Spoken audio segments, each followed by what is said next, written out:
Okay, hello. So this is video 3 in the Tara series, and today I'm going to be going through identifying main conclusions. Now, this is one in 7 type of questions that are asked for critical thinking, and in my opinion, it's one of the more easier ones. So mastering this will generally be easy marks because it's quite simple. But yeah, let's get into it.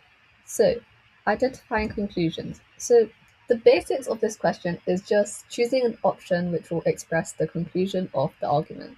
So, like we said in our previous video, a conclusion is essentially the judgment or the gist of the passage, and it's something you take away from it.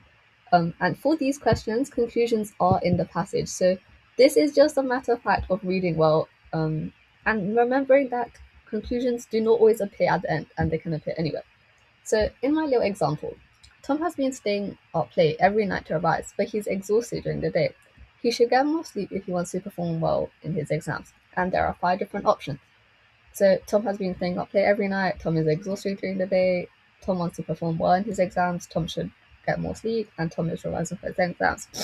So, the trick is considering that the conclusion isn't necessarily the final sentence, but that fact that can appear anywhere. So the conclusion, if you guys have not figured out by now, is that he should get more sleep if he wants to perform well in his exams.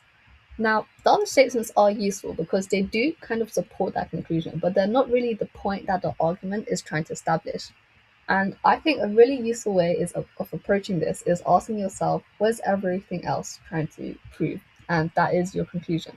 It's also important to watch out for some key words. So some conclusions have therefore, thus, hence, it follows, should, and they are clues that you're approaching a conclusion. Whereas other words like because introduce a premise, basically evidence being used to support a conclusion.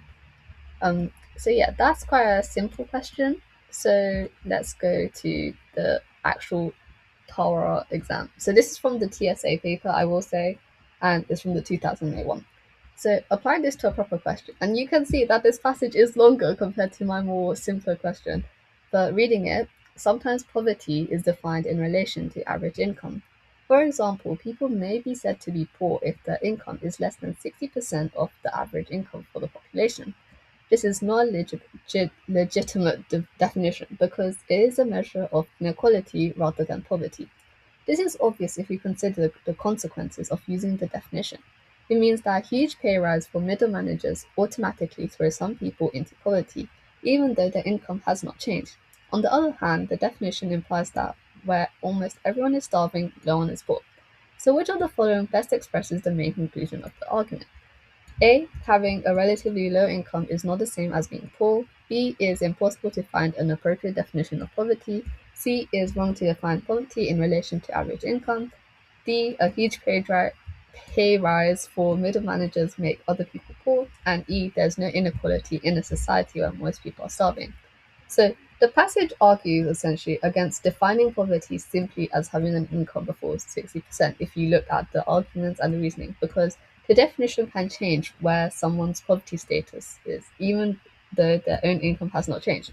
So the examples of the middle managers getting a pay rise, for example, and everyone starving is evidence for the author's bigger point and its conclusion.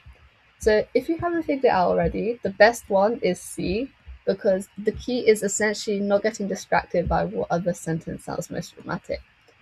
Um, but yeah, so that is that question. It's really, really easy once you get the hang of it. You just need to look for some keywords and just think to yourself, what is the paragraph trying to tell me? But don't look too much into the reasons. Rather, instead, find a sentence which you think encapsulates the main purpose of the passage. So in my next video, I'm going to go through drawing conclusions where the conclusion is not in the passage and you have to figure it out yourself. So I'll see you then. Bye bye.